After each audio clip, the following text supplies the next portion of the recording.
Welcome to the first game of the 2014 Greendale Panther football season. Tonight, Greendale will be hosting a perennial powerhouse from the North Shore Conference in the Cedarburg Bulldogs. Cedarburg loves their double-wing inside running game behind an always huge offensive line, while Greendale will spread you out and make you defend the whole field. These two teams met last year with Greendale coming out on top by a score of 51-33. This should be a good game.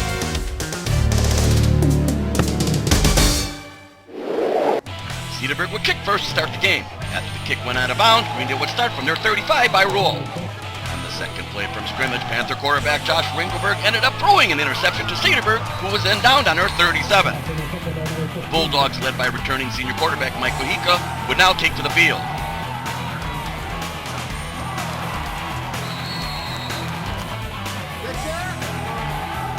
They put 7 plays together before he too would be picked off by Greendale's Ty Ramirez on his own 9-yard line. The Panthers offense will now take possession with hopes of doing a much better job of executing their highly touted spread offense.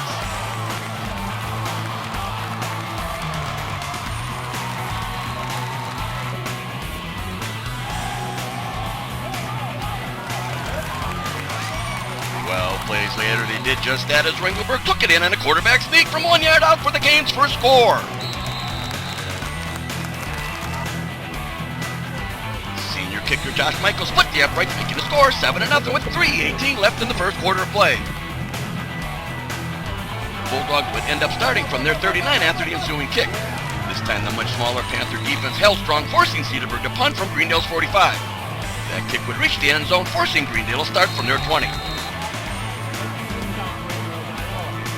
This time the Bulldogs defense did what they supposed to do and forced Greendale to punt going 3 and out.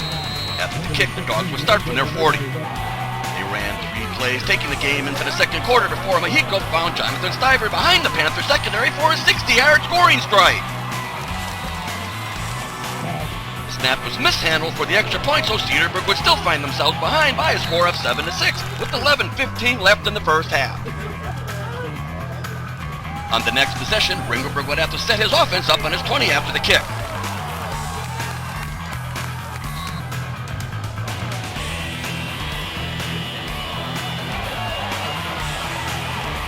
After a series of nice passes and runs, they ended up in the end zone once again as Ringelberg hooked up with Ty Ramirez on a nice 23-yard slant route over the middle for Greendale's second touchdown of the game.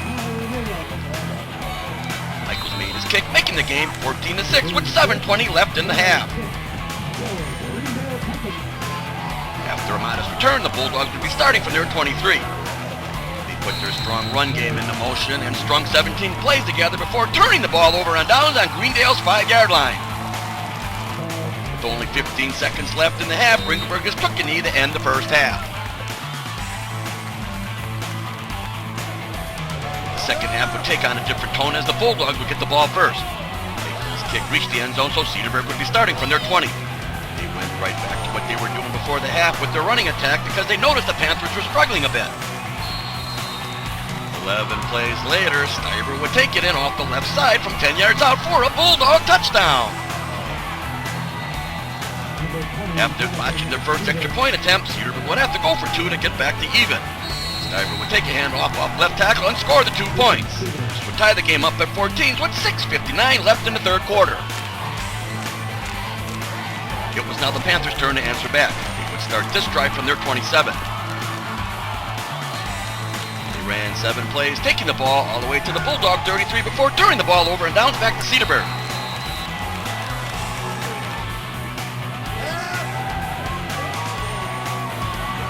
Resumed their attack and put together another 10-play scoring drive as Mojica snuck it in from 1 yard out.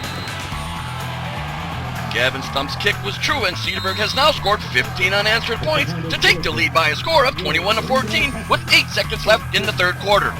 After a nice return by Tay Kimmons, the Panthers would start this next drive from their 47. This time they failed to move the sticks and were forced to punt from the Cedarburg 49. After a rather short kick, the Dogs would start from their 30 with 10:04 remaining in the game.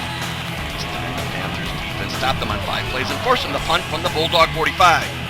This is when things started to get interesting, for on the punt, the ball was down all the way to the Greendale 1-yard line. It was now time for Ringelberg and the rest of the magicians to work their magic.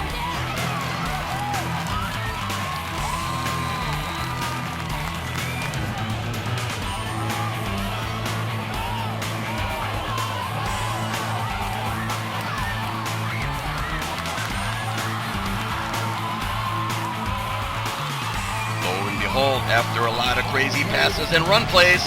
The Panthers crossed the goal line as Ringelberg took it in from 9 yards out, capping off a 10-play, 99-yard scoring drive.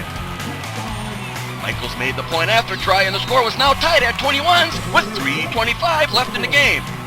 It's now time to see if the struggling Panther defense could make another stop. Cedarburg would take over and start from their 19 after the kick. They ran 6 plays, taking the ball to the Panther 45 before Panther safety Jack Ringelberg intercepted a Bulldog pass. Greendale had Cedarburg right where they wanted them as they had the offense on the field with 1:28 left on the clock. This was plenty of time for a team like Greendale because they have the ability to strike quick when they have to. The clock was almost at zeros as they managed to get the ball down to the Bulldogs 27. Ringelberg would get one last snap off and would see Kimmons wide open in the end zone for what looked to be an easy game-winning touchdown catch, but he couldn't hang on to the ball. This automatically means the game is going into overtime. In overtime, each team will get a crack at the ball starting from the 35-yard line. It becomes like baseball in a sense, and this is treated like innings in the game. Greendale would get the ball first. They were looking at a 4th and 7 from the 19 when Ringelberg dropped back and found Michaels over the middle, who managed to slice his way into the end zone for a touchdown. Michaels made his point after try, so that put Greendale up +7 by a score of 28-21. It was now Cedarburg's turn. They needed to match that or raise it one in order to stay alive. 4 plays later, Stiver would take a handoff off a right tackle and reach the end zone from 15 yards out. Now the moment that everybody was waiting for. What was Cedarburg going to do? Kick for the tie to extend the game or go for 2 for the win? Well, the decision didn't take very long as the head coach held up 2 fingers signaling to the team that they were going to roll the dice and go for the win. On the snap of the ball, Mexico would hand the ball off to his star player and Stiver, but Greendale star player Ty Ramirez knifed in from his right linebacking spot and caught Stiver from behind in the backfield to trip him up enough to prevent him from reaching the goal line. As a result, Greendale would win this game by a score of 28-27 in overtime. The Panthers will now take to the road to play another non-conference game against our friendly neighbors to the south in the Franklin Sabres. This will be their very first game on their new artificial turf, which is a thing of beauty. It goes without saying that you better get there early, for it is expected to be a packed house with a lot of electricity in the air. That game is scheduled to start at 7 o'clock.